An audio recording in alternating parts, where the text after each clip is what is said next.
to 4 Minutes Closer to God. My name is Doug. Today I wanted to talk about racism, racial overtones. Why is it a thing even? I was raised in Southern California with lots of different races, so-called, and the idea that any of them, my friends, were different than me was just how well they tanned versus anything else. It was cool to play with Hispanics and blacks and Asians that were in the neighborhood. So I never thought of racism as being something that I should be considering in my thinking. And God, as I was raised singing, red and yellow, black and white, they are precious in His sight. The idea that God had any problem with any of the races didn't ever enter my mind. And so we have in the Bible the origin of races that comes from the Tower of Babel. So how is that? Let me read. Now the whole world was one language and a common speech, and the people journeyed eastward. They found a plain in the land of Shinar and settled there. They said to one another, "Come, let us make bricks and bake them thoroughly. Come, let us build for ourselves a city with a tower that reaches to heaven, that we may make a name for ourselves and not be scattered over the face of the earth." The Lord came down to the city and the tower that the sons of men were building, and He said, "If they have begun to do this as one people speaking the same language, then nothing they devise will be beyond them. Come, let us go down and confuse their language so they will not understand one another's speech." So the Lord scattered them from there over the face of all the earth, and they stopped building the city, which is why it's called Babel. For there the Lord confused the language of the whole world, and from that place the Lord scattered them over the face of all the earth.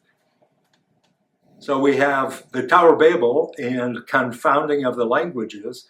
So it takes a homogeneous group of people with intermixing and marrying in that large population and separates it into smaller groups who then spread out across the world, and in doing so, recessive traits in their genes are enabled to come out. And so we'll get what looks like people with different nose shapes, for example, skin tones, hair texture and color, and all the different things that are physically remind us of races. Problem is, we're all one human race, and there's not enough genetic difference between the races, so-called, to subcategorize them. And so you may not know that there's more genetic variation within a population than there is between the populations that are called races. And so what did God do with that? We have in Deuteronomy 32, 8 and 9, the Most High gave the nations their inheritance. He divided the sons of man, set up the boundaries of the people according to the number of the sons of God. But the Lord's portion is His people. Jacob's is His allotted inheritance.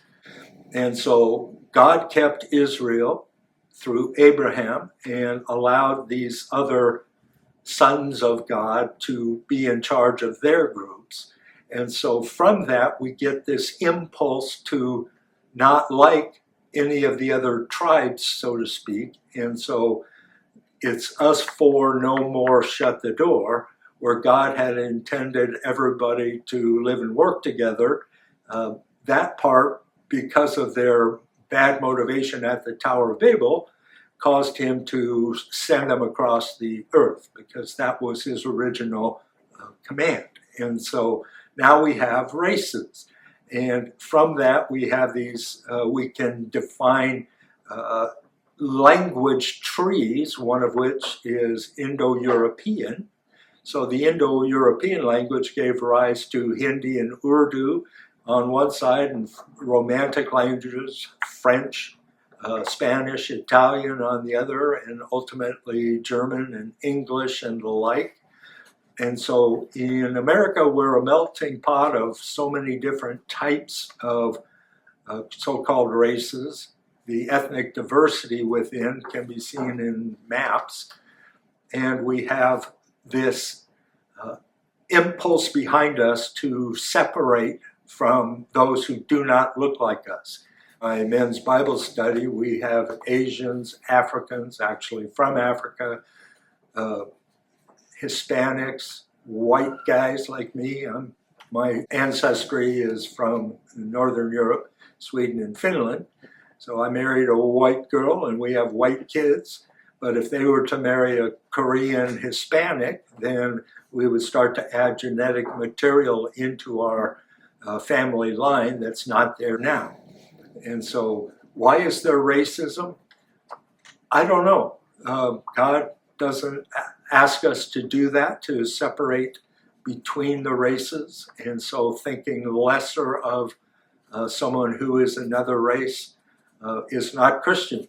And because Christ came to save us all, and says so in Galatians 3:28, God telling us that in Jesus all are one, and in heaven we will be harmonious, a day I look forward to.